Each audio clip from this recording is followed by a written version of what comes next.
안녕하세요. 제94회 한국인터넷기업협회 굿인터넷 클럽에 오신 여러분 환영합니다. 오늘은 아직은 낯선 디지털 자산, 우리가 꼭 알아야 할 것들이라는 주제로 좌담회 형식을 마련했습니다.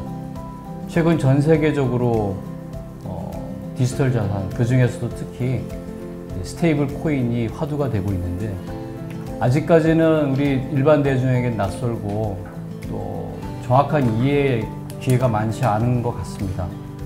오늘 굿인터넷 클럽에서 스테이블 코인의 기본 개념, 그리고 왜 지금 스테이블 코인인가, 그리고 이러한 변화가 우리에게 일상에 어떤 변화를 또 가져올 것인가라는 다소 내용은 깊은 논의를 훌륭한 전문가분들 모시고 나누게 되었습니다. 크게는 또 이게 대한민국 경제 주권, 그리고 하루가 다르게 변하는 이 세계 경제에 있어서 중요한 트리거가 될 수 있는 그런 자리가 아닌가 싶습니다. 오늘 이 뜻깊은 자리에 세 분의 대한민국 최고 관련 분야 전문가를 모셨습니다. 소개해 올리겠습니다. 먼저 제 왼쪽에 업비트 투자자 보호센터의 이혜봉 센터장님 모셨습니다. 반갑습니다. 네, 반갑습니다. 그리고 법무법인 태평양의 우리 노태석 전문위원님 모셨습니다. 안녕하세요. 노태석입니다. 그리고 서강대학교 AI 디지털 자산 최고의 과정 주임 교수님이시고 주식회사 바이아드 대표이신 박혜진 교수님 모셨습니다. 안녕하세요. 박혜진이라고 합니다. 네, 세 분 모두 바쁘신 가운데 참석해 주셔서 너무 감사드립니다. 먼저 개념부터 해야겠죠. 스테이블 코인 요즘 계속 신문에도 나오고 뉴스에도 나오는데, 이혜봉 센터장님께서 좀 제가 초등학교 학생이라 생각을 가지시고 편하게 스테이블 코인이란 이런 것이란다 쉽게 좀 설명을 해줄 수 있을까요? 우리 학교 다닐 때 초등학교 그 문방구 있잖아요. 거기서 문방구 그 가게 주인이 우리가 그죠? 책, 공책, 연필 살 때 돈을 받잖아요. 옛날에는 그 돈을 이렇게 우리 그죠? 코 묻은 돈 이런 걸 받았는데, 이제는 학생들도 똑똑해지고 그 문방구 주인도 이게 세상이 바뀌었네. 그래, 핸드폰 갖고 다니지, 모바일 그 안에 뭐가 있니? 모바일로 주고받을 수 있는 뭔가가 있다는 거죠. 근데 그 돈 진짜야? 누가 보증하는데? 뭐 이런 것이 이제 잘 풀리면서 이게 그 예전에 쓰던 코 묻은 돈처럼 이렇게 안정적인 가치를 유지해주는 누군가가 있답니다. 이거 우리 믿고 쓰는 건데, 우리가 처음 쓰는 건 아니고요. 이미 벌써 쓰기 시작했대요. 이런 개념으로 쉽게 이해하면 좋지 않을까 싶습니다. 물론 더 이제 깊은 얘기를 시간 주시면 해드리겠습니다. 시간을 드리겠습니다. 제가 이제 궁금한 거는 그게 결제 수단이 된다는 말씀으로 이해를 했고요. 우리가 쓰는 원화나 달러 같은 법정 화폐하고 어떤 차이가 있나요? 우리 스테이블 코인이라고 하는 것이 한 4가지, 5가지로 유형을 이렇게 나눠볼 수 있어요. 하나는 그 안정적 가치를 담보하는 게 뭘까?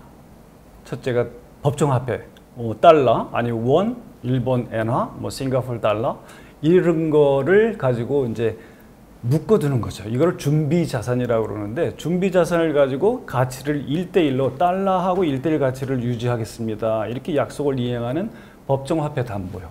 그 다음에 우리가 그 너무 아픈 기억이 있죠. 루나 테러. 이게 전부 알고리즘형입니다.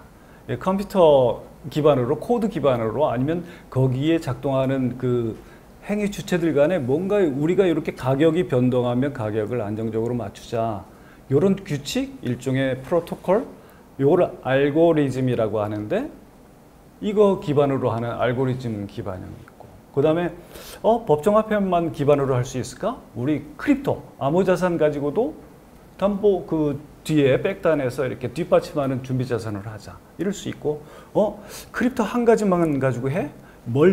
여러 개 그 암호자산으로, 또는 여러 개 법정화폐 로 뒷받침하는 이런 것이 있을 수 있고, 또 돈만?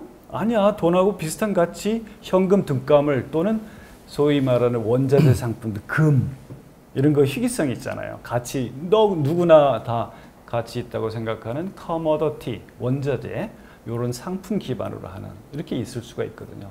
지금 대세는 법정화폐, 담보형, 달러 기반으로. 달러는 누구나 믿지 않느냐 이렇게 이제 트럼프 대통령의 생각이고 미국의 생각이고 오래도록 글로벌 그 금융이라든지 트레이드, 무역에서 다 이제 기축통화로 쓰여져 있으니까 그걸 기반으로 할 수 있으면 또 사람들이 다 쓰지 않을까. 이제 지급과 결제. 사람들이 디지털 자산 코인 보면은 이게 오를 것이다 해서 막 사놓고 오르길 기대하고 그런 거였는데 지금 말씀하시는 방향은 이게 오르기보다는 안정을 가지고 가기 위한 여러 가지 방법들을 말씀하신 걸로 이해가 되고요.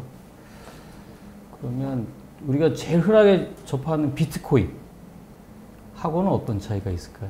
소위 기존의 디지털 자산, 가상 자산하고 차이점 이렇게 말씀하신 것 같은데 제일 큰 차이점이라고 하면 가치의 안정성, 그게 서로 교환의 매개로 좀 편리하게 빠르게 쓸 수 있는, 물론 빠르고 편리하게 쓸 수 있는 소위 작동 기제 메커니즘은 사업자들마다 다를 수는 있습니다. 네, 제 머리가 좀 복잡해지고 있는데요. 우리가 이제 비트코인 하면은 뭔가 이렇게 2100만의 희소성 때문에 오를 거라는 기대, 그게 실질적인 가치는 없다 하더라도 뭔가 기대 심리가 다 모여서 가치를 계속 유지하거나 오르락 내리락 하는 것 같은데, 이 지금 말씀하신 스테이블 코인은 법정 화폐랑 묶어가지고 실질적으로 어떤 담보되는 가치가 있다.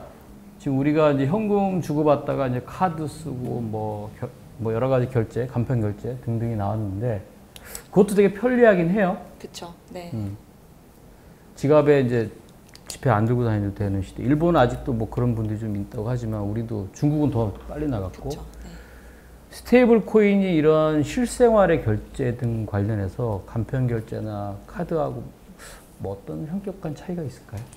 사실 이제 뭐 카드로 결제하고 간편 결제하고 이런 것들이 대한민국은 너무 익숙하고 편하기 때문에 이제 스테이블 코인 논의가 처음 나왔을 때 지급 결제 뭐 편리성 이런 얘기 나오면 소비자들은 사실 이해하지 못해요. 공감하지 못해요. 왜냐면 우리는 이미 편하게 하고 있는데 굳이 약간 이제 이런 생각을 하시는데, 사실은 카드 결제나 간편 결제는 프론트 단에서의 인터페이스의 혁신이었지 네네. 뒷단에서의 금융 자체의 인프라는 그대로다. 동일했습니다. 그런데 스테이블 코인은 어떤 부분이 혁신적이냐면 뒷단의 인프라를 건드리고 있다는 차원이 좀 달라요. 그래서 화폐 인프라라든지 정산 인프라, 쌤성이 말씀해 주신 것처럼 네네. 그런 부분들을 건드리는 거죠. 예를 들어서 우리가 소상공인들한테 결제하면 이분들한테 내가 낸 돈이 나한테서는 바로 빠져나가는데 이분들한테는 닿지 않죠. 항상 정산에 뭐 T+1, 2 이렇게 이제 걸린다던가 하는 것인데, 스테이블 코인 같은 경우에는 즉시 정산이라고 하는, 네, 그렇다 보니까 하루하루를 이제 그 중요한 현금 유동성이 중요한 소상공인들한테는 그것이 굉장히 큰 가치로 다가올 수 있는 부분들도 있고요. 또는 이제 스테이블 코인의 발행이라고 하는 것은 물론 화폐를 발행하는 것은 아닙니다. 이 발행을 할 때 항상 화폐를 준비금으로 가지고 있어야 되기 때문에 화폐가 묶이기 때문에 그렇지만 이 발행 화폐와 동일한 기능을 하는 것을 발행하는 것이 우리 전통적인 중앙은행이라든지 정부가 신용을 이제 위임한 기관이 아니라 뭐 핀테크 기업들 네. 또는 빅테크 기업들 이런 것들도 이제 그 실제로 할 수 있다는 거죠. 심지어는 사실 지금 달러 스테이블 코인을 리드하고 있는 기업들은 다 그 빅테크 기업들입니다. 네. 원래 스타트업으로 시작했던. 네. 그래서 그렇기 때문에 이 발행 주체에 대한 부분들도 상당히 혁신과 다양화가 이루어지고 있다는 뜻이고요. 그리고 이 국제적인 크로스보더로 가게 되면 훨씬 혁신적인 부분이 이 우리가 송금 글로벌 이제 크로스보더 트랜잭션 할 때 돈 보낼 때 수수료와 이제 몇 %, 그렇죠? 네. 그리고 뭐 예를 들어서 이게 뭐 좀 저신용 국가 같은 경우에는 더더군다나 높은 비용과 시일들이 이제 걸리기 마련이고요. 위험 부담도 많이 들어가게 되는 상황이 생기죠. 그런데 이제 뭐 카드 결제를 이제 크로스보더로 한다라고 하면 3% 정도 수수료를 이제 내야 되는데 스테이블 코인으로 하게 되면 거의 뭐 0.1% 이하 정도로 이제 굉장히 미미한 수수료만으로도 충분히 가능하고 뭐 이런 부분들도 있고요. 그러다 보니까 뭐 무역금융이라든지 또는 수출입 업체들, 그리고 또 크로스보더 트랜잭션 수요가 많은 기업이나 개인 같은 경우, 예를 들어서 이제 유학 보내놓은 자녀가 있으신 분들 저한테 많이 여쭤보시거든요. 이런 분들 입장에서는 이게 비용이랑 시간을 획기적으로 줄여주는 이제 툴이 되고 있는 상황입니다. 그래서 그런 차원에서의 또 이제 혁신들이 좀 있는 부분도 있고요. 그리고 이게 센터장님 말씀해주신 그 블록체인이라고 하는 기반으로 이제 발행이 되고 유통이 되기 때문에 이 블록체인은 저희가 소위 말해서 슐레 머신이라고 하거든요. 그러니까 여기는 일단 믿을 수 있어라고 하는 그 믿음을 주는 기술이라고 보시면 되는데, 여기에 이제 모든 데이터 트랜잭션이 다 남기 때문에 우리가 뭐 투명성 또는 추적성, 그래서 보통은 스테이블 코인이 뭔가 이거 만들면 정부 차원에서는 야 이거 뭔가 이거 가지고 뭐 범죄에 사용되는 거 아니야? 뭐 이거 그 자금 추적 어떻게 해? 라고 우려하시는 분도 많은데 사실은 그 반대일 수 있습니다. 모든 오히려. 것이 다 트랜잭션이 남고 추적이 가능하기 때문에 감사의 용이성 같은 것들도 생길 수 있는 부분들이 있고요. 추가적으로 이제 한국은 느끼지 못하는 부분들이 어떤 것이냐면, 물론 우리도 이제 요즘에 원화의 가치가 워낙에 좀 눈을 의심하고 싶은 상황이기 때문에 속상하지만, 사실 이보다 뭐 아프리카라든지 또는 남미 같이 자국의 화폐가 상당히 가치의 변동이 매우 심한 경우들이 있어요. 또는 이 자국 화폐를 믿을 수 없는 그런 국가들이 존재합니다.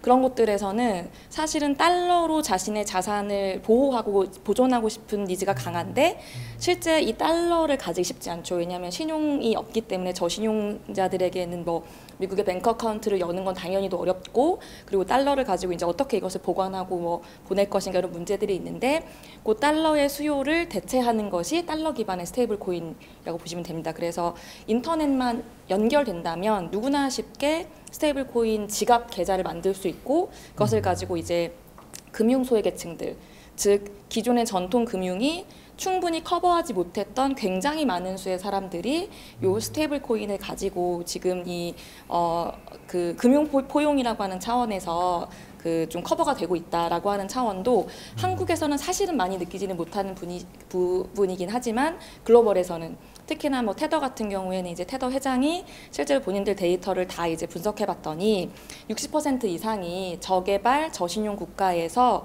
자산을 보호해주는 목적으로 쓰이더라라는 이제 이야기를 한 적도 있어요. 그래서 그런 차원에서도 사실은 기존의 간편 결제하고는 좀 혁혁한 차이가 있다 정도로 한번 정리해 볼 수 있을 것 같습니다.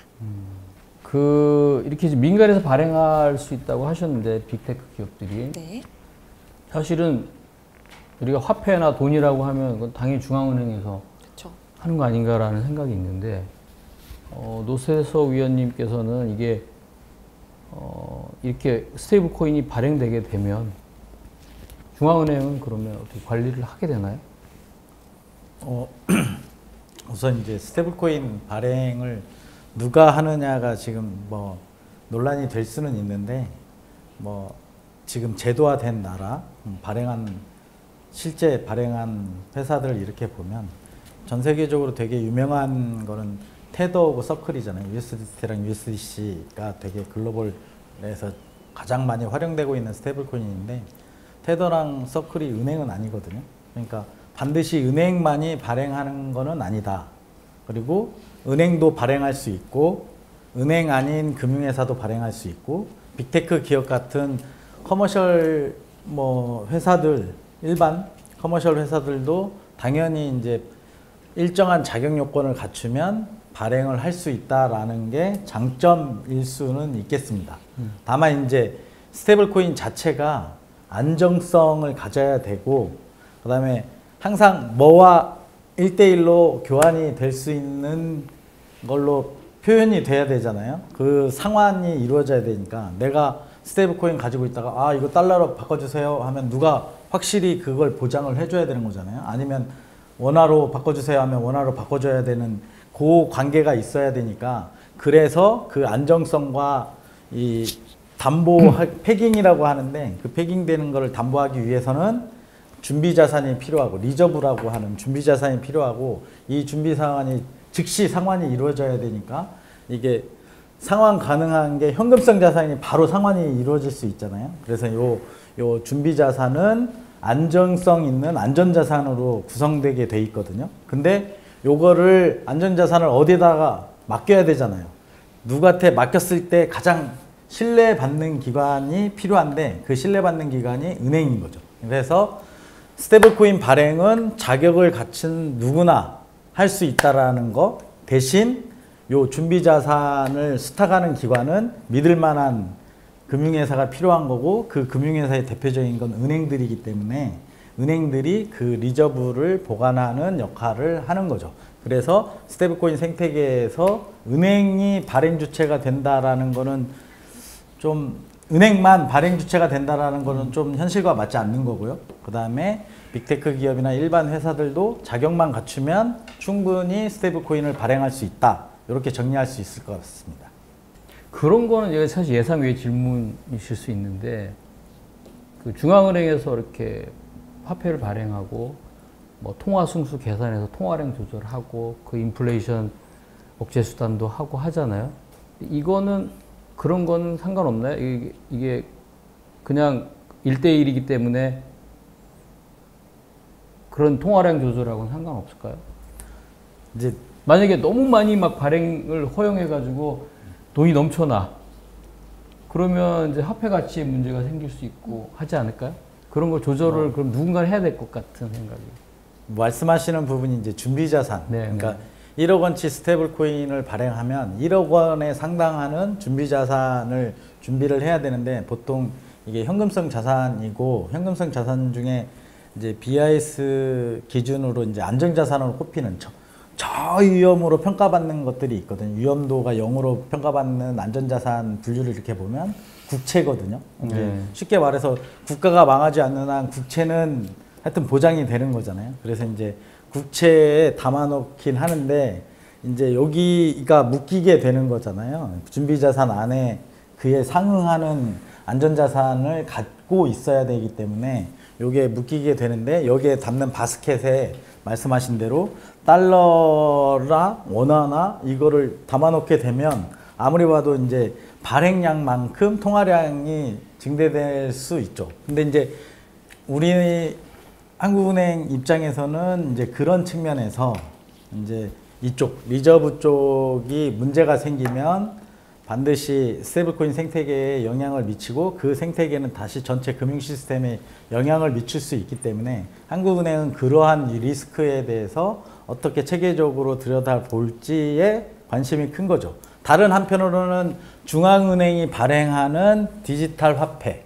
CBDC라고 하는 그 디지털 화폐가 있는데 요거는 한국은행이 직접 개입해서 은행을 통해서 뭐 CBDC를 발행하기 때문에 말씀하신 부분은 중앙은행 입장에서는 CBDC를 통해서 하는 게 관리 차원에서는 효율적이라고 보는데 CBDC는 CBDC대로의 쓰임이 있는 거고 지금 민간에서 활발하게 쓰고 있는 스테이블코인 같은 경우는 그쪽 생태계에서 충분히 쓰임이 있기 때문에 양자가 같이 공존할 수도 있고 아니면 시장의 선택에 의해서 어느 한쪽이 소비자의 선택을 못 받는다면 도태될 수 있는 문제라고 봅니다.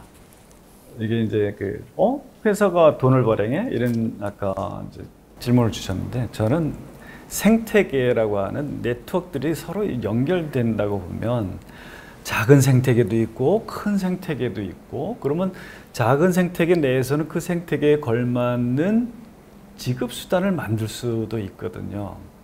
우리 DeFi라고 이제 분산금융 또는 탈중앙화 금융에서도 보면 소위 랩핑이라는 게 있어요. 그 이더리움도 앞에다가 W, 랩 이더리움 하면 다른 체인과 체인을 넘어서 이렇게 할 때 상호 연결짓는 것을 옷을 입혀주는 거거든요. 그러면 이더리움이 아니라 여기는 근데 한국인터넷기업협회 약자가 뭐죠? 키카라고 해요. 예, 그럼 키카 코인이 있다고 그래요.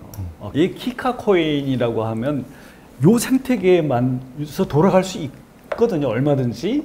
그럼 이거는 중앙은행이 관리해야 되는 총통화, 뭐 M2라든지 뭐 통화 정책 이런 거에 영향을 미치지 않으면서 요 생태계에서 아주 효율적인 지급 수단이 될 수 있어요. 그러면 요 생태계를 관장하고 운영하는 그 주체들이 잘 관리를 하면 되는 거죠. 그리고서 이게 나아가서는 원화 스테이블 코인, 나아가서는 국제적으로는 달러 스테이블 코인하고 이렇게 스왑 또는 그 교환할 수 있는 체계까지 간다고 하면 이게 디지털 세상이 이루어지는 거죠. 그러면 자, 이거를 상호 연결성이라고 그러거든요.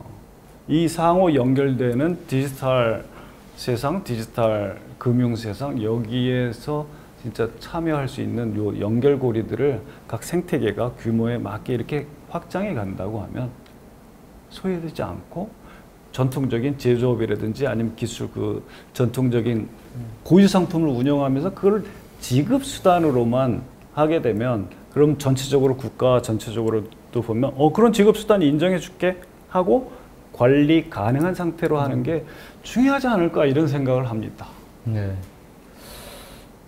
결국은 이제 말은 스테이블인데 진짜 스테이블 할 것이냐 관건인 것 같아요.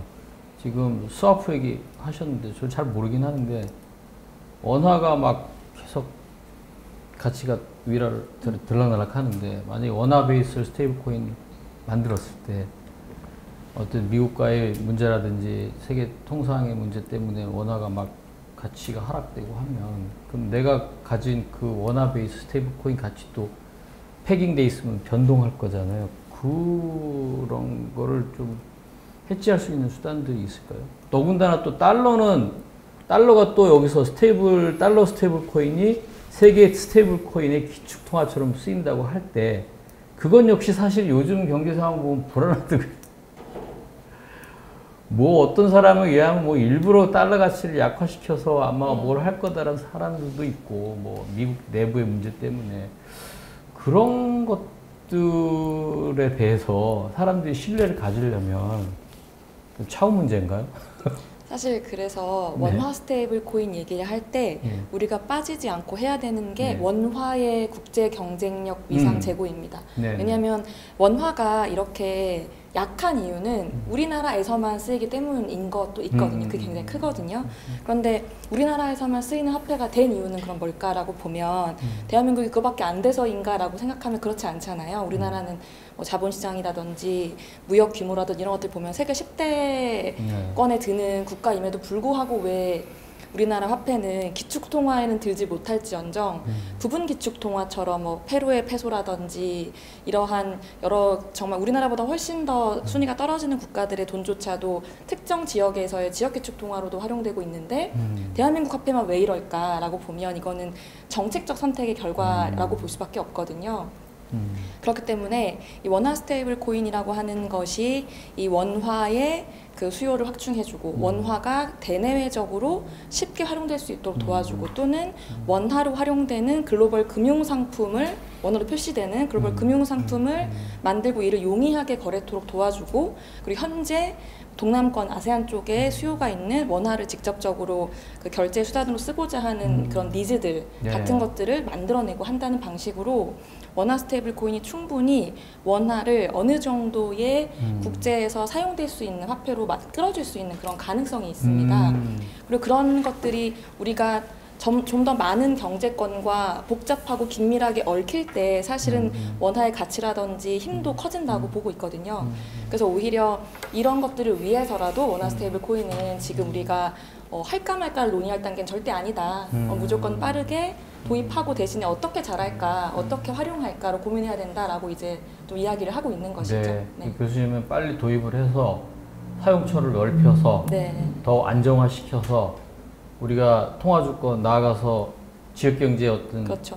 그런 금융 허브가 될 수 있는 그런 가능성을 여는 게 지금 이 논의다 이렇게 보시는 거죠? 중요하다라고 보고 있습니다. 네. 혁신을 그럼 촉진시키기 위해서 제도를 꼭 만들어야 된다 이런 입장이신 거죠 지금?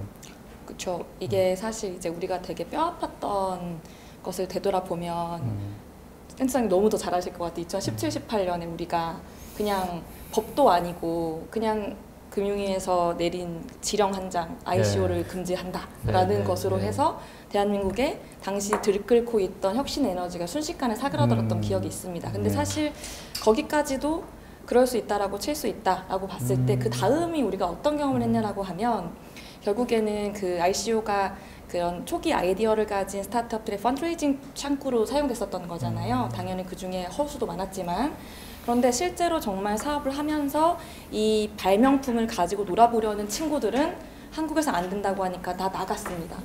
그런데 사기꾼들은 시장을 가리지 않습니다. 사기를 칠 수 있고 그리고 어디든 기회가 있는 곳으로 가거든요.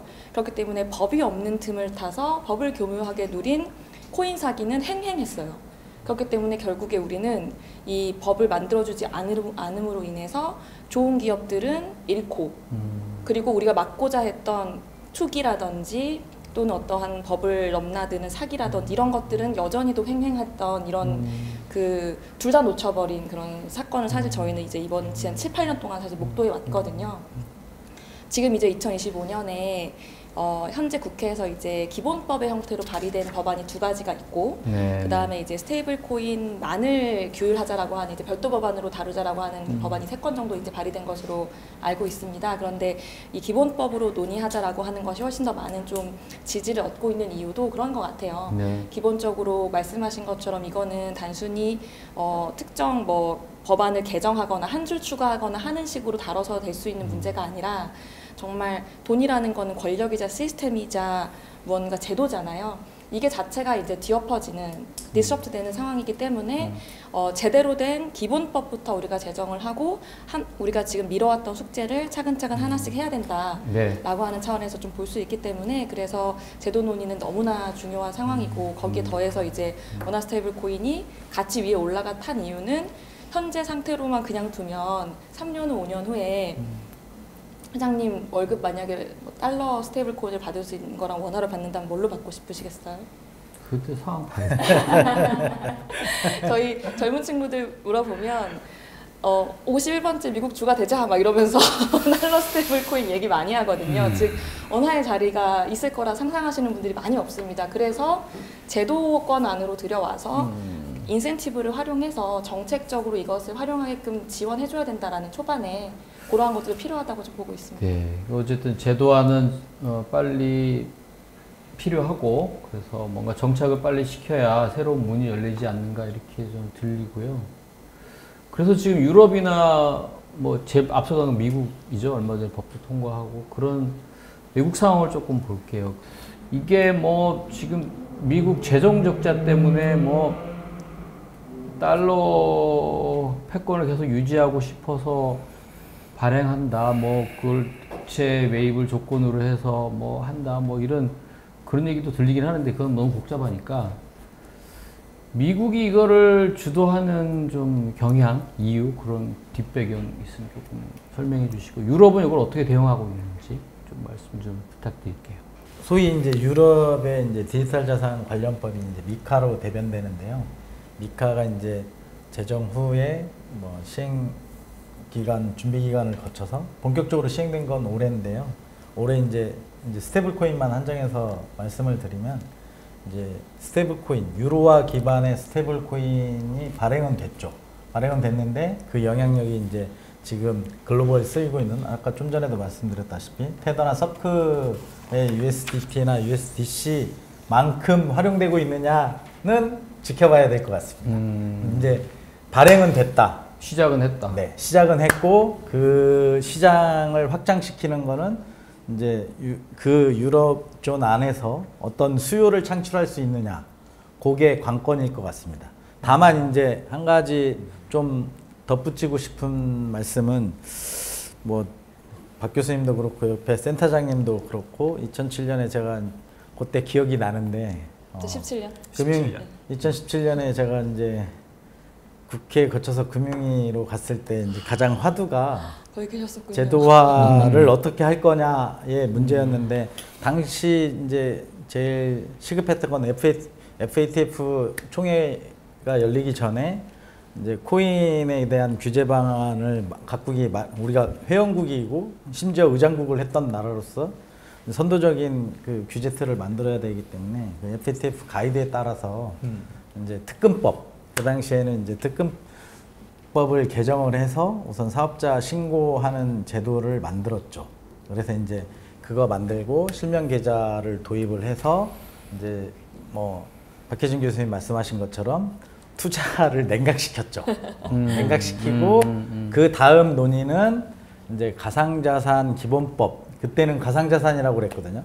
그래서 이제 가상자산 기본법 논의는 향후 글로벌 추세에 맞춰서 논의하기로 이렇게 정리를 해서 이제 1단계 입법안으로 지난 국회에서 이제 이용자 보호, 그때 이제 이용자 보호에 너무 소홀한 감이 있어서 1단계로 우선적으로 불공정 행위를 막을, 이 시장에서의 가상자산 불공정 행위가 만연돼 있기 때문에 그걸 막기 위해서 1단계 입법을 했고, 2단계 입법은 이제 박 교수님이 제안하신 것처럼 2단계 입법안에 국회 그때 부대 의견에 달려 있듯이 어떻게 2단계 입법을 할지 국회에다가 보고하도록 돼 있고, 금융위가 그 입법을 어떻게 할지 입법 방향을 보고하라고 해서 이제 지금부터는 2단계 입법안을 논의를 해야 되는 거죠. 근데 이제 미카나 미국의 규제상, 싱가포르나 홍콩 같은 이제 디지털 자산의 일찍 제도화에 나선 나라들, 그리고 일본 같은 나라들을 이렇게 보면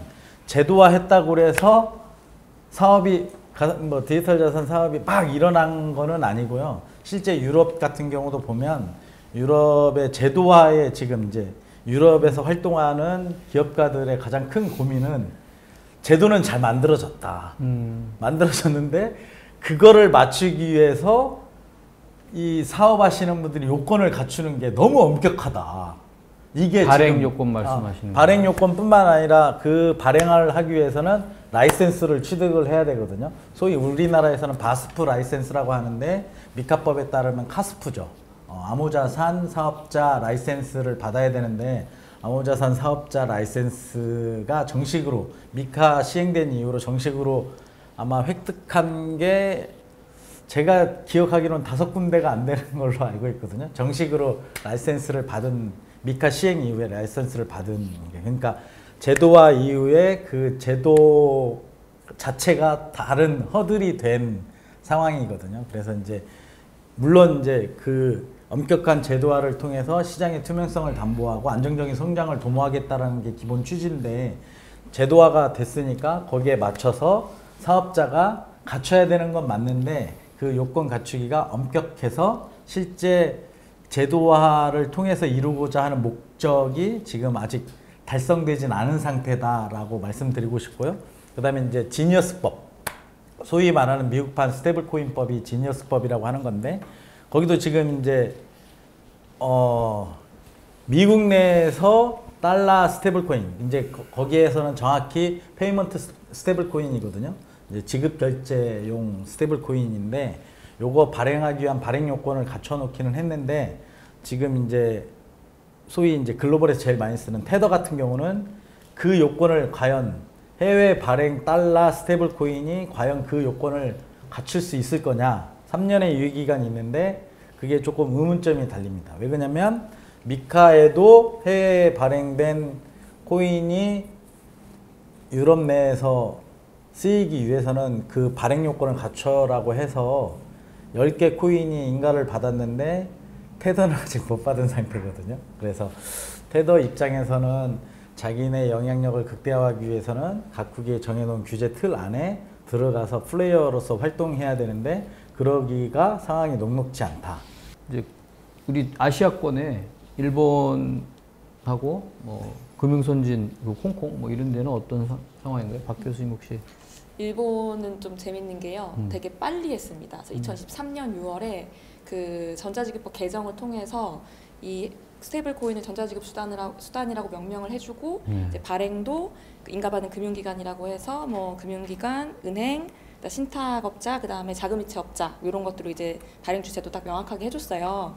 근데 얘네의 문제는 그 준비금을 100% 다 예금으로 가지고 있도록 했습니다. 그래서 그러다 보니까 아무 일도 일어나지 않았어요. 시장에서 법을 만들어줬는데, 왜냐하면 그걸 100% 그 통화승수 발행도 못하는데 100% 준비금을 그냥 예금으로만 안전하게 가지고 있어라고 하면 누가 여기서 비즈니스 모델을 만들어낼 수 자체가 없잖아요. 그렇기 때문에 이제 아무도 진입하려는 곳이 없어서 최근에 이걸 다시 개정해서 이제 50% 정도를 낮추고 50% 정도는 뭐 국채를 사든 운용을 좀 할 수 있게 이렇게 이제 한 상황이어서, 가장 최근에 그 핀테크 기업 중에서 JPYC라고 하는 핀테크 기업이 있는데 얘네들이 이제 그 자금이체업자로 인가를 받았습니다. 그래서 이 핀테크 기업이 엔화 스테이블 코인을 승인을 이제 목전에 앞두고 있는 그런 상황이라고 보시면 될 것 같고요. 홍콩 같은 경우에도 좀 빠르게 논의가 시작돼서 2023년 정도에 논의가 시작이 되었고, 그다음 5월 이제 올해 5월에 스테이블 코인 발행 뭐 면허법 이런 식으로 해서 통과가 됐습니다. 그래서 이 홍콩은 좀 재밌는 게 샌드박스를 진짜 잘 활용해요. 그 실제로 샌드박스가 한국에서는 샌드박스 받아도 이게 사업을 하려는 거냐 말하는 거냐 약간 이런 이야기가 나오는데, 홍콩 같은 경우에는 정말로 이제 여기가 약간 영미법 기반 규범을 가지고 있기도 하고 좀 혁신을 허용하는 어떤 문화적인 성향이 있다 보니까 샌드박스를 굉장히 잘 활용하고 있고, 또 샌드박스로 시작을 해서 가이드하고 입법하고 면허까지 이어지는 이러한 이제 문화가 만들어지고 있고, 최근에 저도 이제 홍콩의 이제 파트너분들한테 물어보면 매우 핫한 그 열기를 좀 느낄 수 있는 그런 상황이라고 볼 수 있을 것 같습니다. 뭐 싱가포르 같은 경우도 좀 추가적으로 말씀을 드려보면 여기도 이제 홍콩이랑 경쟁하고 있죠. 국제금융 허브로서. 여기 같은 경우에 이제 마스라고 해서 싱가포르 통화청이 대부분의 이제 디지털 자산 관련한 것들을 기율을 하고 있는데요. 여기서도 이제 스테이블 코인 프레임워크는 다 만들어서 그 공표를 했고요. 그래서 여기 같은 경우에는 스테이블 코인 달러나 아니면 G10 국가들의 이제 법정 화폐에 기반하는 1대1로 기반하는 것들에 대해서 규율을 한다라고 얘기를 하고 있고요. 싱가포르가 재밌는 거는 라벨링을 합니다. 그래서 얘네한테 그 허락받은 애들은 그 마스 통과됨 이렇게 딱지를 붙여줘요. 그래서 이제 딱지 붙은 애들이 좀 더 신뢰를 받고 시장에서 인증제로. 네, 맞습니다. 예, 그래서 그런 방식을 하면서 좀 이 산업을 인커리지하고 있다 정도로 정리를 할 수 있을 것 같습니다. 그 이제 은행은 가진 돈의 일부만 리저브 해놓고 나머지를 여신을 막 그쵸. 해가지고 수익을 얻잖아요. 여러 가지. 우리나라 아니가 이제 뭐 선생님이 마찬가지인데, 만약에 스테이블코인 발행 기관에 선정이 됐다, 뭐 핀테크든 누구든, 그럼 이 사람들은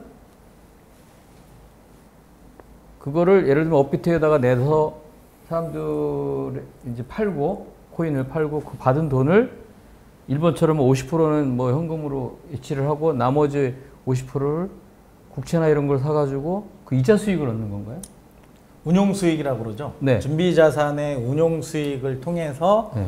이제 스테이블코인 이용자에게 리워드 형식으로 주는데, 이제 지금 나와 있는 국회에 제출돼 있는 법에 가장 큰 차이점이 두드러지는 점이 바로 그 점인데요. 네. 스테이블코인 이 운용 수익을 가지고 이자를 지급할 수 있느냐 없느냐에 따라서 법이 조금 나눕니다. 지금 나와 있는 법 중에는 이자 지급을 원천적으로 금지하고 있는 법이 있고, 그거에 언급이 없기 때문에 이자 지급이 가능한 걸로 표현되는 법도 있는데요. 국제적으로 이제 가장 최근에 미국의 지니어스법은 이제 이자 지급을 명시적으로 금지하고 있습니다. 그리고 이제 지니어스법에 보면 은행이 발행할 수 있다라고 돼 있는데, 정확한 워딩은 은행의 자회사가 스테이블 코인을 발행할 수 있다라고 돼 있고, 그 발행 회사가 할 수 있는 업무가 되게 미국이 규제 선진국이라고 하지만 열거 방식으로 요러한 것만 할 수 있다라고 규정돼 있는데, 지금 말씀하신 것처럼 코인 거래를 이렇게 매매 이런 거를 금지하도록, 그런 행위를 하면 안 되도록 이렇게 규정을 해놔서 발행 기관이 말씀하신 것처럼 운용 수익 뭐 이렇게 대여하거나 여신을 돌려서 하는 거를 금지해 놓은 거죠. 그래서 이제 은행 자체가 발행하지 못하도록 하고 은행의 자회사가 발행하도록 한 취지가 거기에 조금 담겨져 있다라고 보시면 됩니다. 물론 미카 얘는 그 여신기관들 그리고 전자화폐 발행 라이센스 받은 기관들도 다 이렇게 이제 공평한 경쟁의 장, 레벨 플레잉 필드 관점에서 다 열어줬어요, 요건은. 근데 지니어스 법에서는 은행 자회사를 만들어서 하라고 해놨거든요. 그거는 은행 대차대조표에 대한 그 은행 예금자들의, 은행 일반 채권자들의 채권하고 스테이블 코인 쪽의 홀더들, 보유자들의 채권을 이렇게 단절시키는 거예요. 이게 섞여서 혼동되면 기존 금융권에서 은행업을 하던 은행들에 대한 채권자들하고 스테이블 코인 보유자들의 채권이 법정에서 막 섞여서 싸우게 돼요. 그러면 스테이블 코인 안정적인 그리고 페이먼트 지급 결제 수단으로 쓰이게끔 하는 거에 장점이 없어지는 거예요. 그래서 이렇게 요거는 이제 프래그멘테이션이라고 합니다. 이렇게 좀 분리를 시켜서 도산 절연 시 보유자들에 대한 권리까지 상환 청구권까지 다 이렇게 보호될 수 있도록, 그리고 보유자들이 스테이블 코인 살 때 냈던 이 준비자산 사는데 들어갔던 돈들은 발행자의 것이 아니라 홀더들의 것이다라고 하는 것을 법에서 선언을 해놨고요. 파산 절차, 뭐 챕터 11이라고 하는 거 이런 거 되더라도 다 고객들, 보유자들의 것이다. 이렇게 하기 위해서. 네. 보호를 하기 위해서 분리를 해놓는다 이해가 됐고요. 네. 지금 이제 통화 패권 얘기를 아까 잠깐 언급을 드렸는데 이제 그런 것 같아요. 달러 스테이블 코인이 이제 미국에서 막 번지고 그게 국제 거래 간의 그 지급 수단으로 막 활용이 돼서 뭐 우리도 막 쓰게 되면 우리가 결국 달러 스테이블 코인을 쓰게 되고 원하는 사용처가 계속 줄어가지고 그래서 뭔가 이걸 대응하기 위해서 우리도 원화 기반 스테이블 코인을 발행해야 되는가 그런 논의가 있는 건가요? 그렇죠. 이게 그 공격을 하기 위한 것보다도 이미 이 세계에서 스테이블 코인이 많이 쓰기 시작한 것은 기정사실. 트럼프가 이것을 기회로 잡아서 미국에서 이것을 가지고 전 세계 달러라이제이션을 심화시키려고 하는 것도 기정사실이라고 한다고 했을 때 그럼 우리는 뭘 해야 되는가라고 하면 결국에는 우리는 우리 거 만들어서 결국에는 그 우리 거 써도 얘네들 거랑 쉽게 스와프가 가능하게 해준다던가 또는 특정 영역에서는 이걸 원화 코인을 썼을 때 훨씬 더 좋은 어떠한 그런 혜택을 받을 수 있게 한다던가 이런 부분들을 만들 수 있는 거잖아요. 적어도 원화 스테이블 코인이 있다는 전제하에 네. 그렇기 때문에 이제 만들어야 된다라고 하는 이야기들이 나오는 뭐가 있어야 싸우지. 네, 그렇습니다. 싸움이 될지 모르겠으나 어쨌든 무긴 만들어 보자.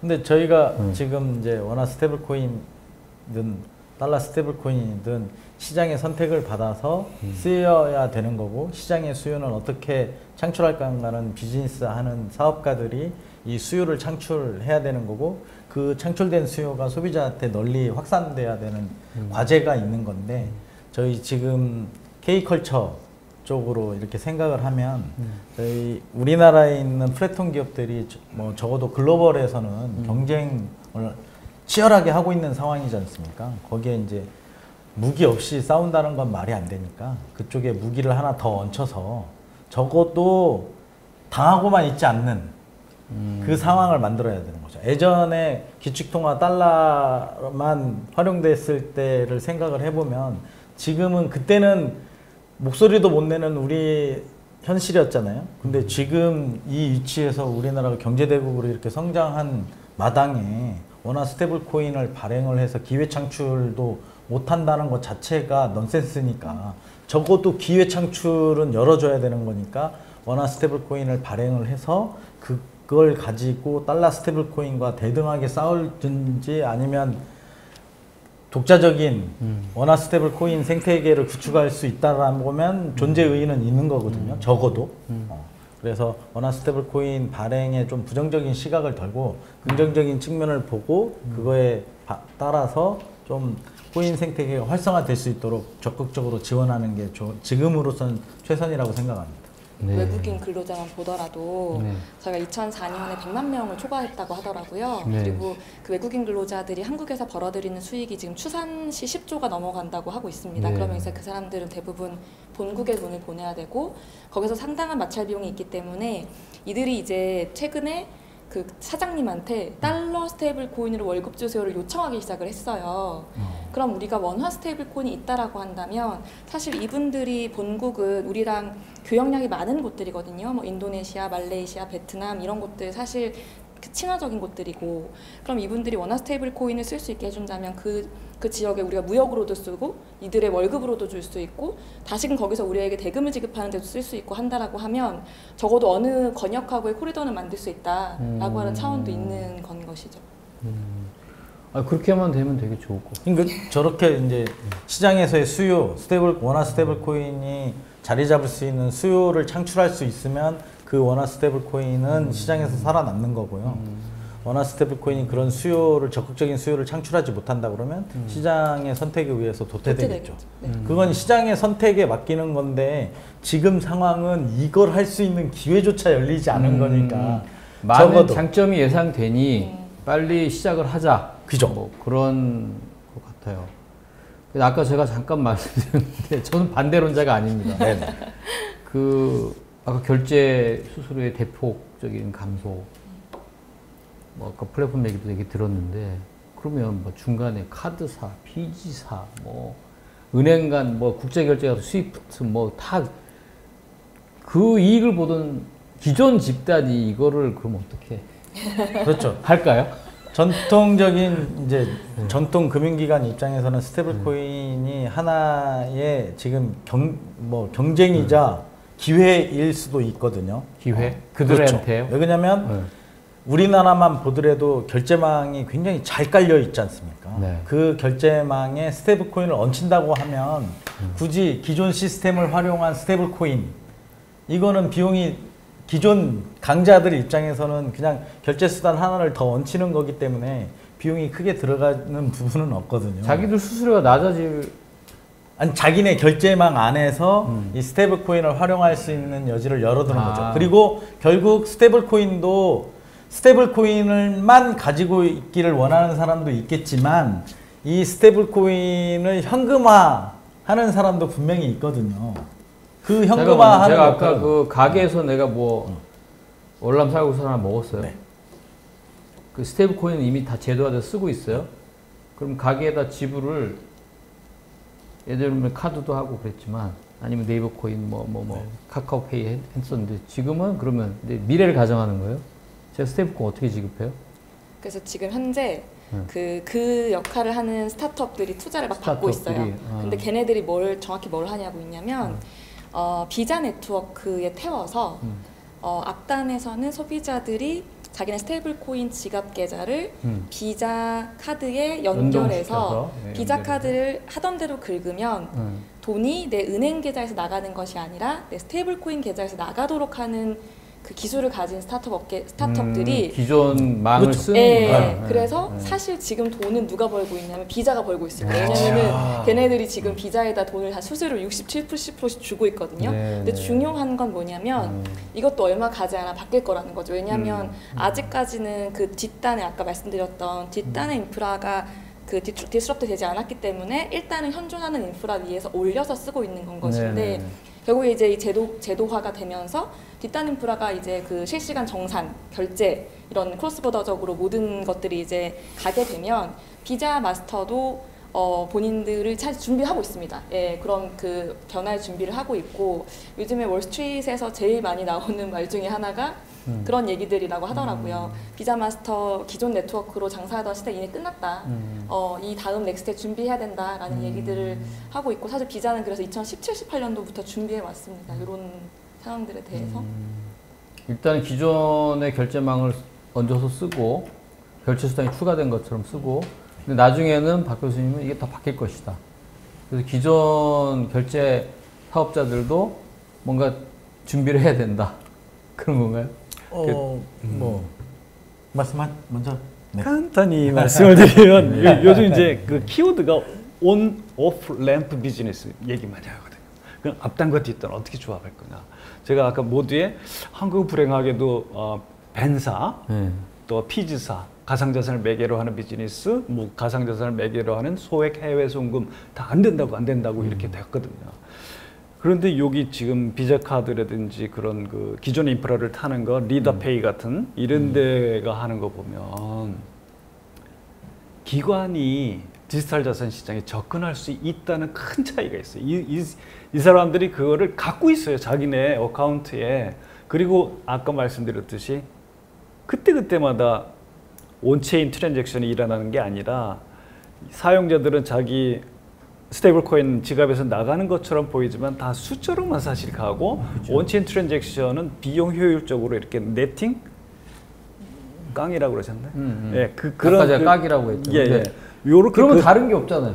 다를 바 없죠. 우리 그 인터넷 유저들이 처음에는요, 그 인터넷 뱅킹하고 오픈 뱅킹이 똑같은 것처럼 생각하는 사람들도 많았어요. 근데 우리가 인터넷 해킹할 때 인터넷 백단의 기술을 이해하지 않아도 유저들은 다 편리하게 할 수 있잖아. 그러면 기존의 인터넷 웹3라든지 아니면 이런 그 디지털 자산 지갑 또 나가서 DIW라고 있거든요. 디지털 신원 확인된 월렛, 디지털 아이덴티파이드 월렛 기반으로 하게 되면 그 백단에서 기관이 이렇게 갖고 있으면서 여기서만 이렇게 왼쪽 주머니에서 오른쪽 이렇게 막 바꿔주다가 이 생태계하고 다른 비자하고 마스터카드하고 이렇게 할 때는 여기서 네팅 하게 되면 그러면 효율적으로 할 수 있거든요. 그런 비즈니스를 하게 하려면 정교하게 설정이 돼야 된다는 말씀을 드리는 거죠. 그러니까 전통적인 시스템은 은행 계좌가 있어야 돌아가는 시스템이라고 이해하시면 이 스테이블코인으로 활성화된 생태계는 굳이 은행 계좌 없어도 지갑만 있어도 지갑 간의 이체가 가능하기 때문에 그런 부분에서 이제 경쟁이자 기회가 되는 거죠. 기존 전통 금융기관은 은행 계좌 없이 돌아간다고 그러면 은행들이 살아남을 수는 없잖아요.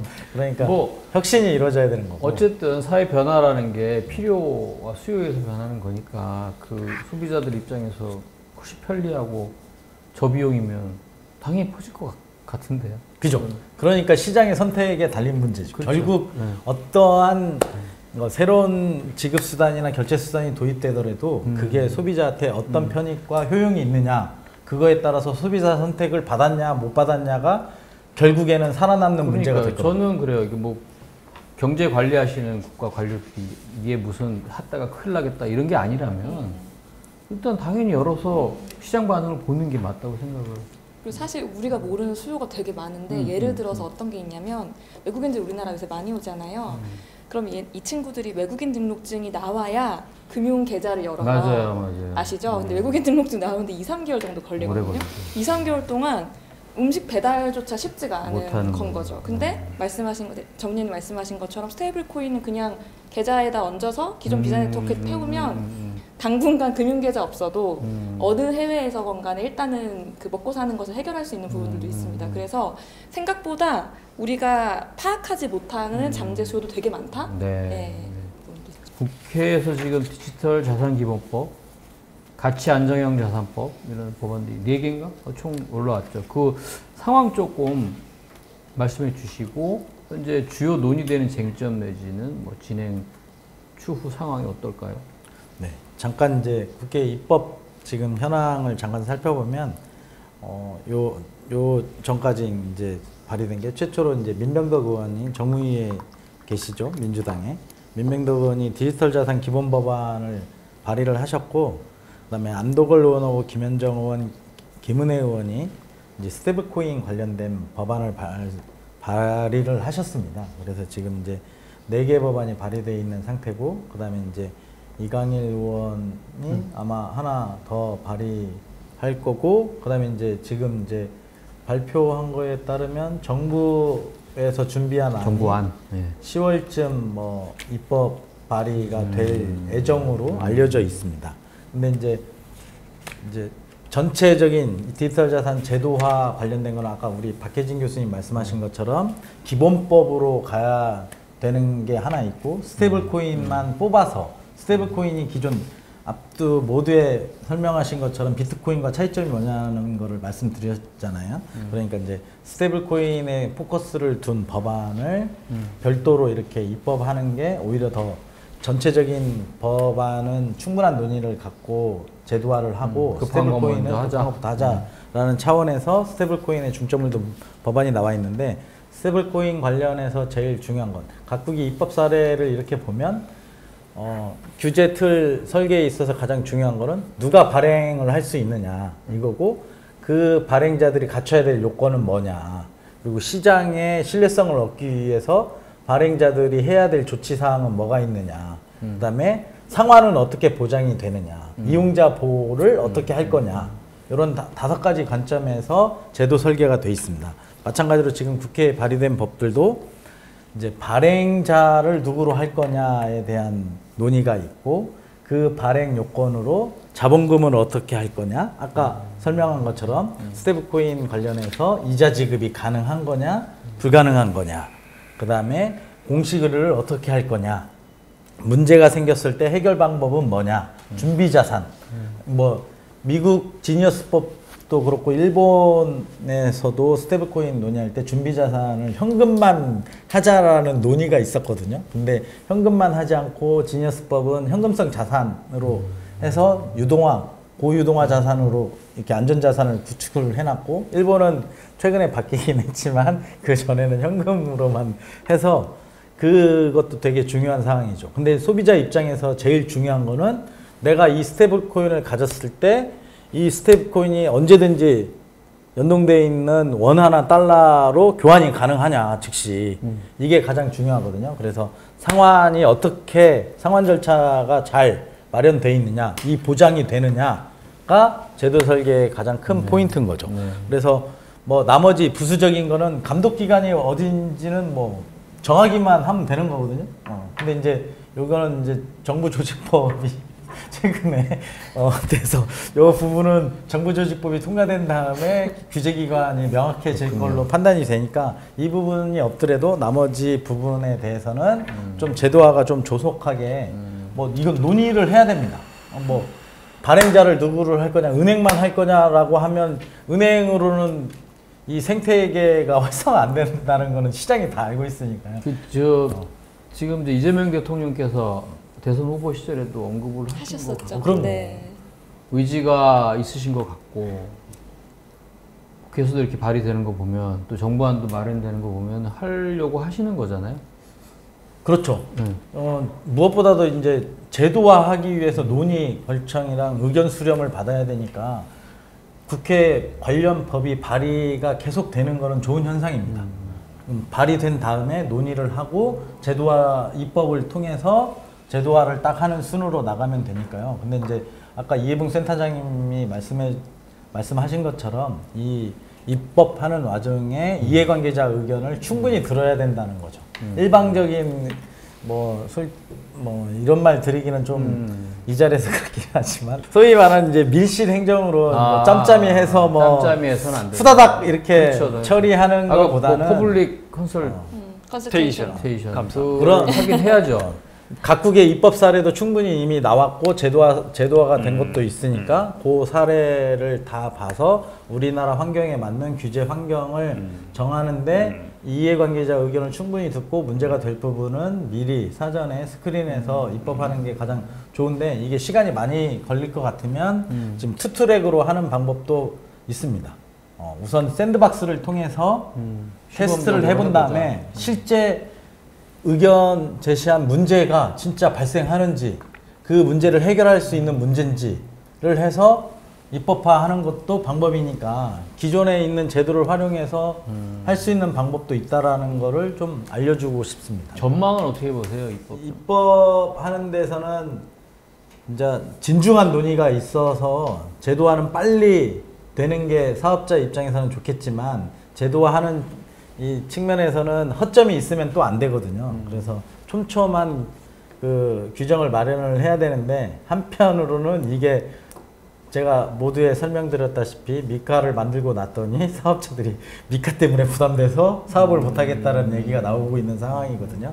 그러니까 적절한 규제의 밸런스를 가져가는 것도 중요한 포인트일 것 같습니다. 그래서 무엇보다도 지금 우리는 다른 나라에 비해서 제도화가 조금 느린 편이니까 제도화에 당장 논의를 착수해서 조속한 결론을 내는 게 좋을 것 같습니다. 이런 회의체에다가 딱 놓고 쟁점은 발행 누가 할 건지, 은행 외에 누가 발행했으면 좋을 건지 하나하나씩 쟁점을 짚으면서 결론을 내는 합의 방식도 좋을 것 같다라고 생각합니다. 이렇게 사회적으로 합의가 되면 그 사회적 시장에서 그런 건 안착되는데 가능한가요? 시간이 빠를 것 같습니다.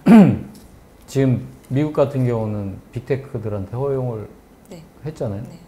그 부분을 조금 자세하게 설명을 드리자면, 이제 은행하고 비은행 금융회사, 그 다음에 난뱅크 커머셜 펌이라고 해서 이제 상업은행이 상업회사들이 이제 자격 요건이 있는데, 세 번째에 일반 회사들이 하기 위해서는 그 인증위원회라고 하는 만장일치. 위원회가 있는데 만장일치. 거기에 만장일치를 요구하고 만장일치. 있거든요. 그러니까 이게 하라는 거냐 말라는 거야라는 논란이 있습니다. 단 한 명이라도 비토하면 허용이 안 되기 때문에 만장일치를 요구한 거는 허들을 굉장히 높여놓은 거지 않습니까? 그래서 이 취지는 이 일반 회사가 발행하는 거를 막고자 하는 취지 아니냐. 하지 말라는 얘기 근데 아니냐. 다른 한편으로는 야 이거 없으면 못 하는데 이거라도 더 쓰니까 허용을 한 거다. 그 요건을 갖추면 누가 반대하겠냐라는 이성적인 판단을 하는데 아니 뭐 만장일치 예외가 되면 있어요. 강력하겠지만 네. 예외가 있어요. 네. 그 100억 달러 발행량이 100억 달러 이 초를 초과하지 않으면 그냥 이제 주 단위에서 하는 주회 거죠. 승인으로 해볼 수 있어요.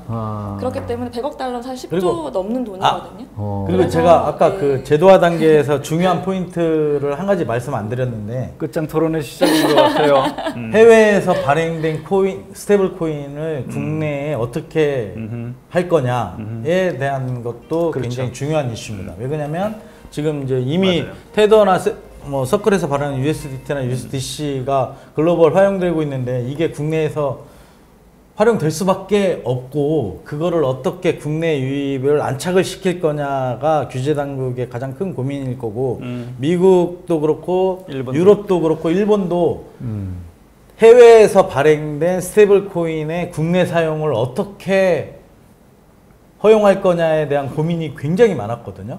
그래서 미카도 보면 적격 요건이라고 그래서 요건이 정해져 있고 지니어스법에도 해외 발행된 달러 스테이블 코인이 자기네 나라 미국 내에서 활용되기 위해서는 요건이 정해져 있거든요. 그리고 일본도 요건을 갖춰 놨는데 이제 중간 책임지는 사람이 손실에 대한 책임을 전액을 해야 되는 걸로 해서 지금 유통이 되고 있는데 우리나라는 아니 그 미국에서 달러 기반 스테이블 코인이 막 전 세계로 그냥 막 사람들이 쓰기 시작했어. 그럼 막을 수 없는 거 아니에요? 근데 그건 이제 미국에서 흘러나가는 것이고 미국으로 들어올 수도 들어오는 있거든요. 거. 지금 이제 대표적인 게 테더죠. 네. 테더이기도 하고 또 위안화? 위안화. 일 수도 있거든요. 네. 뭐 그러면 그래서 막고자 하는 게 자 적성 외국 행위자들을 식별해라. 요거를 이제 트레저리 그 재무부하고 핀센한테 과제를 줬고 또 외국하고의 국제 협력. 자 지니어스법하고 비교될 만한 제도를 갖고 있는 나라들하고 협력을 강화해라. 그리고 다른 나라들도 지니어스법에 있는 그 규율 체계하고 비슷한 거를 도입하도록 적극적으로 프로모트 권장 촉진해라. 이런 조문이 있거든요. 그래서 일본도 이제 비슷하게 외국 발행자 취급 조항에서 이제 그 자금결제법에 그런 게 있고요.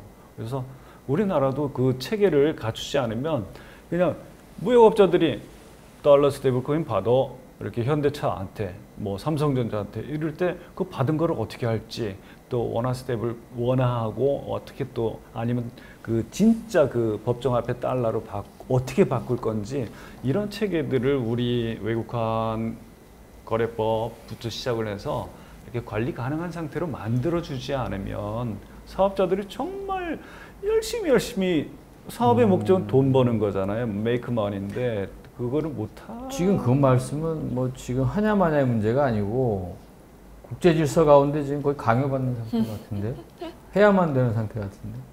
그래서 근데 미국 그 해외에서 발행된 코인의 국내 유통 문제는 뭐 막는다고 해결되는 그러니까. 문제는 아니고 이미 선제 진행형이라서 어떻게 요거를 규율을 할 거냐 국내 이용자를 위해서 어떤 규율 방식을 취할 거냐의 선택의 문제인데 막연히 뭐 규제를 니네는 국내에 무조건 법인을 만들어야만 된다 라고 하면 법인 안 만들면 규율할 방법이 없지 않습니까? 그러니까 그런 게 규제 당국의 입장에서는 굉장히 고민스러운 부분인 거죠. 쟤네가 우리 감독을 받을 거냐? 그런 측면에서 생각해 보면 그런 회사들이 야, 내가 니네한테도?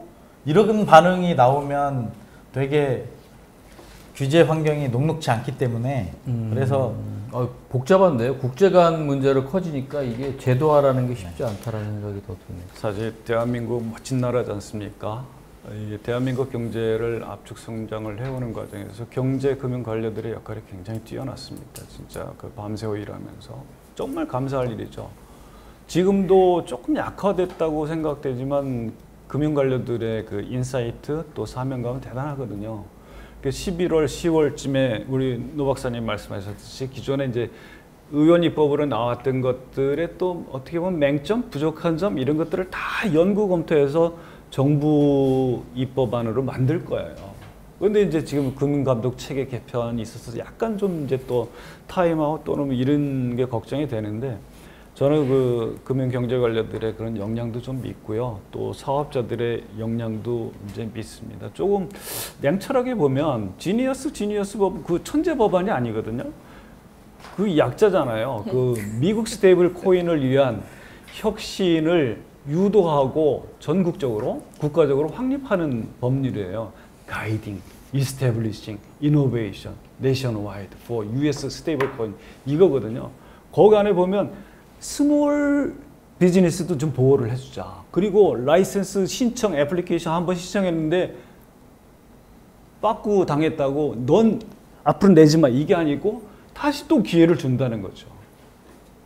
그리고 이제 그 non-bank public company들 그 상장한 대기업들, 빅테이크들이 현저하게 금융 비즈니스를 안 했는데 스테이블 코인 하겠다고 한다. 그럼 야 이거 문제가 있으니까 한번 인증심사위원회가 만장일치로 이렇게 해라. 이런 것들을 다 하는 게 지금 골든이라는 말을 많이 써요.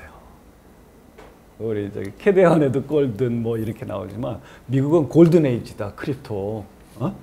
그래서 영국도 깜짝 놀래요. 빛의 속도로 간다 미국이.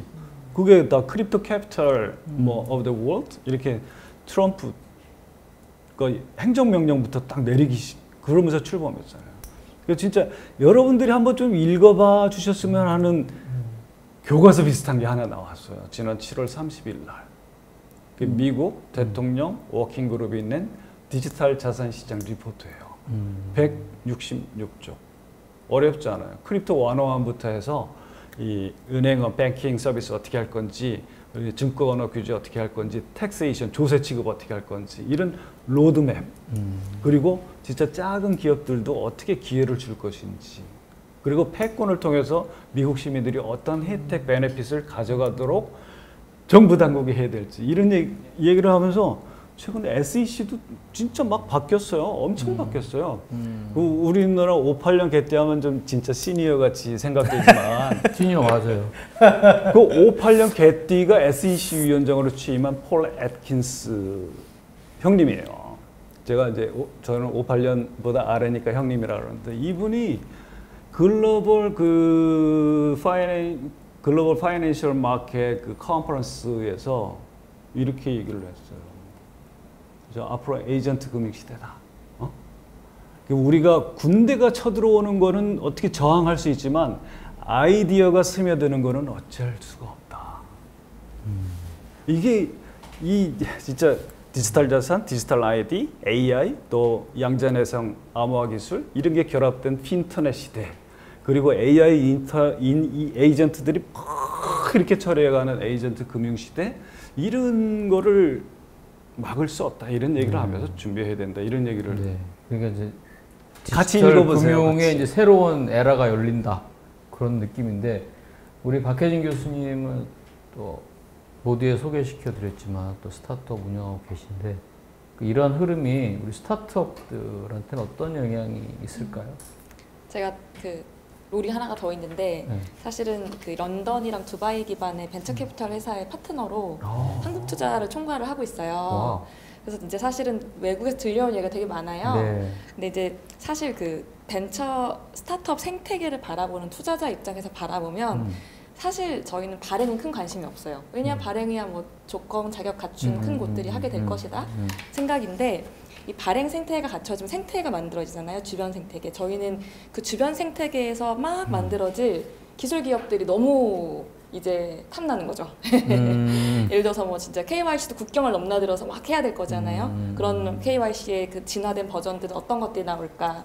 그다음에 보안에 대한 부분들, 새로운 토크나 플랫폼들, 뭐 커스터디 아니면 우리 불편함에서 구해줄 지갑들 막 이런 것들 막 나올 텐데 그런 것들에 대해서 빨리 투자하고 싶어하는 글로벌 투자자들도 많이 있고요. 한국 시장에 관심 가지거나 또는 범아시아에 대한 관심 가지고 있는. 그래서 그러한 시장 자체가 새로운 시장이 만들어질 거라는 것들이 사실 기대가 크고 그러다 보니까 이제 요새 그 답정에 자꾸 한국 걱정이 많은데 해외에 나가 있다 보면 우리나라 지금 뭐 관세도 그렇고 뭐 외화 뭐 우리나라 대기업들도 다 미국에 투자해야 된다고 하고 막 이런 상황이면 우리는 도대체 여기는 누가 돈을 투자하고 하냐라고 했을 때 이 스타트업 기술 기업들이야말로 외화를 투자받아 올 수 있을 만한 어떠한 토대가 될 수 있다라는 생각도 들거든요. 그래서 그런 차원에서의 이제 이런 그 생태계의 새로운 생태계의 등장 같은 것들 굉장히 좀 기대되는 부분들이 있고요.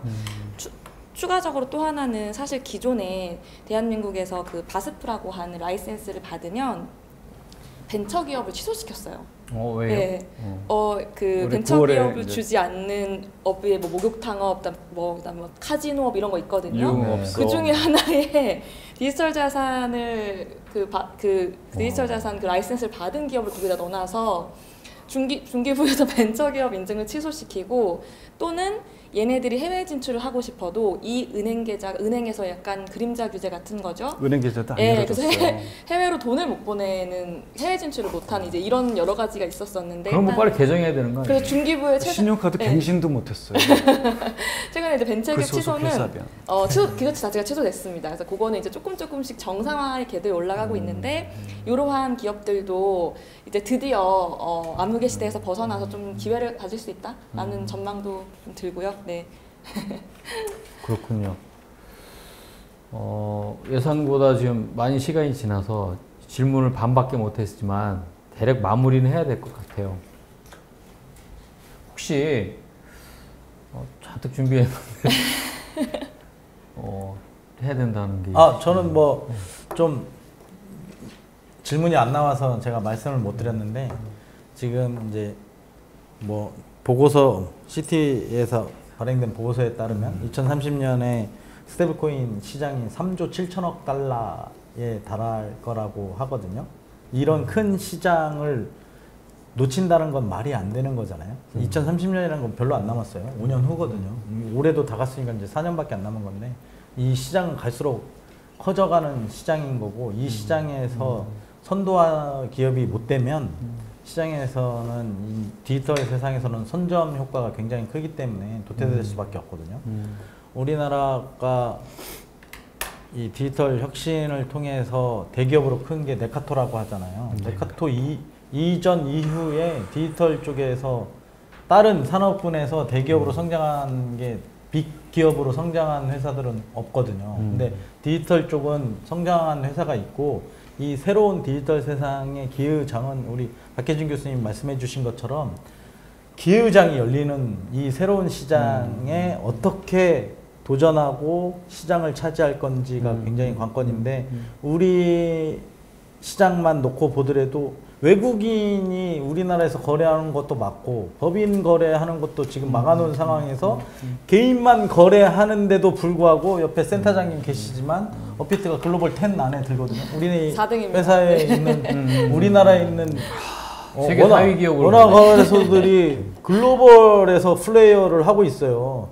다양한 상품도 없어요. 현물 시장, 단일 시장에 개인 거래임에도 불구하고 세계 랭킹에서 활약하고 있는데 이걸 역으로 우리가 나가는 게 아니라 우리가 나갈 수 없다면 들어오게 하면 되는 거잖아요. 그렇죠. 우리 예전에 80년대 외화를 벌기 위해서 외국인 투자 활성화하기 위해서 각종 정책을 많이 만들었지만 큰 효과를 못 얻은 게 사실이거든요. 근데 지금 상황에서는 이런 업비트 같은 훌륭한 회사도 있기 때문에 외국인들한테 우리나라 와서 거래할 수 있도록만 허용만 하더라도 충분히 시장이 확대될 수 있거든요. 아까 박혜진 교수님이 조금 얘기했지만 국내에서 일하는 외국인들한테만이라도 계좌를 허용하면 지금 국내 은행에 계좌를 가지고 있는 외국인이 약 470만 명이거든요. 이 사람들이 이런 국내에서 코인 거래를 할 수 있다면 얼마나 좋을까요? 근데 어쨌든 지금 논의되는 국회에서 그 법안은 원화 스테이블 코인 발행에 대한 거잖아요. 그것도 있고 그것을 포함하는 스테이블 코인 전체 디지털 네. 자산 이제 전체 네. 라이센스의 꼭 제도화 원화에만 문제가 특화된 있기 것은 때문에 아니고. 네.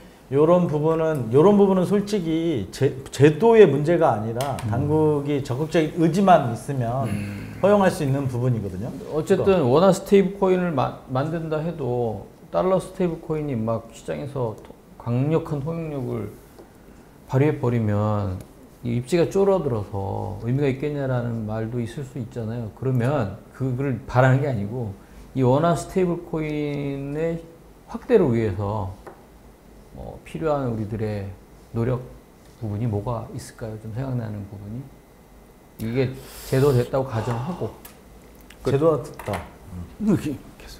원화 스테이블 코인이 이게 같은 스테이블 코인이라도 상환 기간에 따라서는 소비자한테 다가오는 게 이용자한테 다가오는 게 다를 수 있거든요. 그러니까 베니핏을 기존에 있는 것보단 베니핏을 조금이라도 더 주면 되거든요. 그러니까 이자 금지는 됐겠지만 리워드, 간편페이 우리 생각해 보면 되거든요. 카카오페이가 편하게 쓸 수, 카카오페이나 네이버페이 이런 빅테크 기업들이 리워드 제도. 페이를 편하게 쓸 수 있는 쓸수록 거는 뭘 줘야 되는. 그렇죠. 피드백을 주는 거죠. 이자를 준다라는 개념이 아니라 네가 쓴 만큼 거기에 따른 베니핏을 주겠다라고 해서 이용자 폭을 확대시킬 수 있으면 아마 원화 스테이블 코인이 보다 더 효용 가치가 더 높아질 거예요. 그러면 필연적으로 발행 기관의 그 운용 그 범위를 넓혀줘야겠네. 그래서 지금 나오는 얘기가 예. 그러니까 한 개 회사만이 살아남을 수는 없기 때문에 이 플랫폼 기업과 네트워크 기반이 엮여 있는 기업들이 컨소시엄 형태로 시장의 수요를 창출하는 방법이 같이 논의되고 모여서 있습니다. 뭘 해보자. 그렇죠. 네. 외국 관광객들 유입시키고 시장 돌아다니면서 쓰고 이런 거를 다 하나로 엮을 수 있는 뭐 체인을 만들 수 있다면 굉장히 효율적인 원화 스테이블 코인 생태계를 구축할 수도 있거든요. 그러니까 예시를 든 건데 그 시장의 수요의 니즈를 어떻게 파악하고 그거에 먹히게끔 하느냐는 사업가의 아이디어 쪽에 달린 문제니까 그 할 수 있는 길만 열어주면 되거든요. 제가 이제 사회를 보는 입장에서 항상 시계를 봐야 되겠다. 아이 그럼요. 이거 하나만 더 말씀드리면 네네네. 중요해서 사실 스테이블 코인은 그 도구나 통로일 뿐이고 우리가 바라보는 방향이 RWA라고 하는 게 존재하거든요.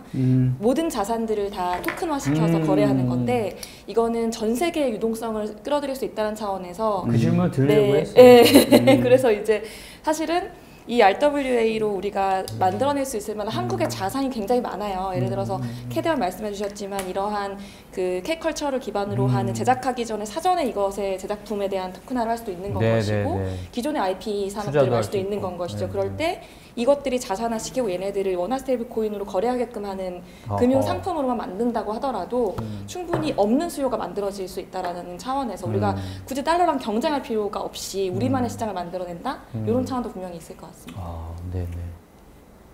어쨌든 디지털 자산의 그 폭발적인 수요를 일으킬 수 있는 시작일 수도 있다. 이게 마지막입니다. 이제 이 기회이자 또 도전의 이 중요한 기회에 대한민국의 구분이 걸릴 수도 있는 이게 나비 효과 얘기하는 게 아니고 사실 요거를 언제 어떻게 적합하게 하느냐에 따라서 나중에 지나거나 보면 야, 그때 하길 잘했다 아니면 그 안에서 너무 후회된다 이럴 수 있잖아요. 근데 그런 디지털 금융의 새로운 장을 여는 그런 논의가 됐으면 좋겠고요. 마지막으로 이제 세 분께 대한민국의 디지털 금융을 위해서 한 말씀씩 할 수 있는 기회를 드리도록 하겠습니다. 저부터 할까요? 저는 뭐 짧게 빨리 하자. 이왕 할 거 빨리 하자. 미루지 말자. 네. 빨리 하고 빨리 제도화해서 빨리 트라이 하자 라고 정리하고 싶습니다. 그러면 이제 뭐 이런 문제 생기면 어떻게 해요, 저떻게 해요 하는 그런 논의들을 우리 위원님이 계속 설득을 하셔야 될 것 같아요. 저만의 힘으로는 불가능하고요. 모두 다 같이 지금 이제 이제 이미 국회에서는 이미 입법 발의가 돼서 논의가 시작될 수 있는 여지는 이제 만들어진 거고, 그 논의에 적극적으로 목소리를 내서 아까 우리 센터장님 얘기한 것처럼 이해관계자 의견도 충분히 수렴될 수 있도록 하고 규제 당국의 고민 사항도 해결할 수 있으면서 시장에 새로운 기회의 창출이 발생할 수 있도록 다 같이 노력을 해야 되는 문제죠. 다만 논의만 하지 말고 결론은 내자. 제가 언젠가 그 목자하고 양떼의 비유를 한번 해드렸었는데요. 그 아주 유명한 책에 나옵니다. 그 성서라고 하는. 이 목자는 양들이 풀을 잘 뜯어서 먹고 기름지게 배불리게 해서 털과 피와 고기를 목자한테 주는 거거든. 이게 국가 경제하고도 비슷하다. 기업하는 사람들은 돈을 벌기 위해서 진짜 엄청나게 노력을 합니다. 근데 그 돈을 벌 수 있는 방법들, 규칙과 규율 체계는 좀 명확했으면 좋겠다. 그래야 열심히 벌어가지고 국가 경제에 가져오자. 목자를 위해서, 국민들을 위해서. 그런 의미에서 제가 아까 꼭 같이 좀 읽어보아요라고 부탁드린 것이 미국 백악관이 발표한 그 워킹그룹의 디지털 자산시장 보고서다. 거기에 미국 연방기관들 다 그 각 대표들이 전부 실무진이 돼가지고 정말 잘 썼어요. 진짜 기존에 있던 것들 입장 다 바꿔가지고 로드맵, 청사진 이런 거 바꿨거든요.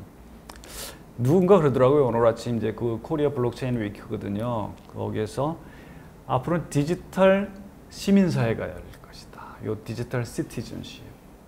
외국인들이 한국에 와서 자기 은행 계좌 하는데 아까 두세 달씩 걸린다 그러는데 오기 전에 나 디지털 아이디, 크레덴셜 딱 이렇게 증명되고 디지털 아이덴티파이드 월렛 갖고 있고 여기에 있는 원화 스테이블 코인으로 이렇게 들어올 때도 지급하고 K-컬처, 뭐 K-프로덕트, 컨텐츠 살 때 이렇게 하고 하면 굉장히 빨라져. 디지털 시민사회가 열렸다. 그 시민사회를 누가 잘 여느냐에 따라서 길이 있지 않을까 이렇게 싶습니다. 아까 싱가포르 그 모니터리 어서리티 마스가 라벨링을 한다 그랬는데 당국자가 품평할 수 있는 역량이 있어야 돼요. 그래서 서양에서는 주무 당국이라고 해요. Competent Authority라고 해요. 역량을 갖춘 당국자. 그래야 평가를 하고 라벨링을 할 수 있거든요. 그래서 제가 아까 금융 관료분들의 그 노고도 말씀을 드렸지만 이분들도 열심히 들여다보고 공부하고 진짜 블록체인, 분산원장, 생태계, 디지털 혁신 금융기술에 대한 구성 요소들, 생태계 작동 원리들을 명확하고 충분히 이해한 다음에 이걸 만들어야 된다. 그러면 규율 체계는 죽지 않고 규율 체계에 만들어진 요건을 잘 따르지 못하는 역량이 없는 사업자들은 좀 안 되지만 이렇게 도태해 갈 것이고 또 뛰어난 역량을 가진 대한민국 IT 강국이지 않습니까? 우리도 고속도로 얼마든지 만들 수 있어요.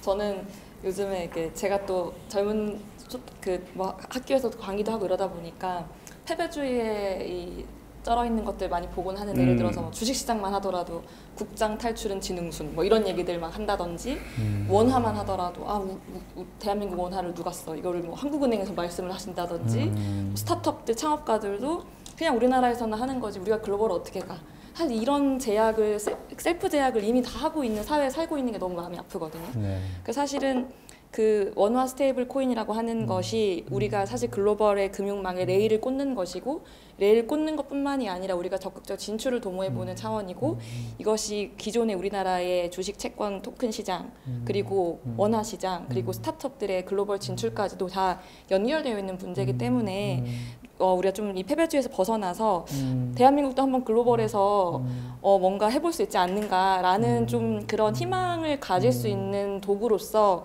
정책 입안자 분들이나 공무원 분들이 바라봐 주셨으면 좋겠다. 그래서 이걸 자꾸만 통제나 규율이라든지 위험한 물건으로 바라볼 것이 아니라 지금 우리 20, 30대들에게 희망을 줄 수 있는 도구로서 좀 바라보고 다 같이 같은 KPI 대한민국의 경쟁력 제고라고 하는 같은 KPI를 가지고 좀 논의를 했으면 좋겠다라는 바람을 가지면서 이 마지막 말씀을 좀 드리겠습니다. 그 우리 박 교수님 말씀 다 같은 마음이시겠지만 그런 마음이 사실은 혁신의 마음인 거죠. 뭔가 바꿔보자. 패배주의가 아니고 새로운 질서의 하나의 주인공이 돼보자. 멋진 네, 셰프가 돼보자. 될 때까지 하면 되는 거니까요. 네, 네. 뭐 사실 우리 이렇게 성장한 거 보면은 기적적인 거잖아요. 그렇죠. 네. 금융 세계에서도 한국의 원화 내지는 한국 금융이 되게 주도적인 일부 역할을 담당할 수 있는 그런 시대가 오길 바라고요.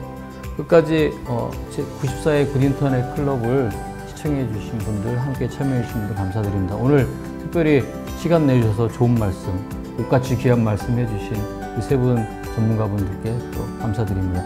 이상으로 굿인터넷 클럽을 마치도록 하겠습니다. 감사합니다. 감사합니다.